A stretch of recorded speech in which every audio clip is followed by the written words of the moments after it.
సొమ్మొకటిది సోకొకటిది అంటారు. కేంద్ర ప్రభుత్వం దేశవ్యాప్తంగా కమ్యూనికేషన్ సిస్టమ్స్ డెవలప్ చేయడం కోసం అని చెప్పి సెల్ టవర్ల ఖర్చు మేము పెట్టుకుంటాం, మీరు నడిపించండి అయ్యా అని చెప్పింది.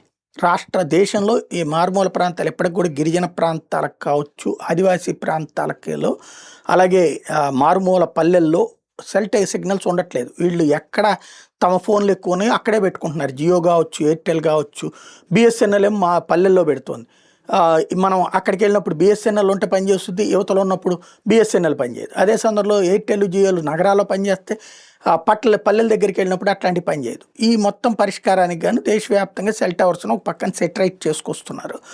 అందులో భాగంగా డిజిటల్ భారత్ నిధి కిందన రాష్ట్రానికి 707 సెల్ టవర్లని శాంక్షన్ చేశారు. అయితే ల్యాండ్ ఇవ్వాల్సింది రాష్ట్ర ప్రభుత్వం. వాళ్ళకి ఏం బాధ?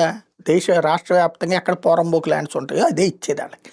కానీ ఇది రాష్ట్ర ప్రభుత్వం చేస్తుంది అన్నటువంటి కోణంలో వార్త మాత్రం రాసుకొచ్చారు. ఓవరాల్గా ఆంధ్రాలో మారుమూల ప్రాంతాలకి సెల్ సేవలు అందించేందుకు కేంద్ర ప్రభుత్వం డిజిటల్ నిధి పేరుతో 707 సెల్ టవర్లకి ఓకే చేసింది.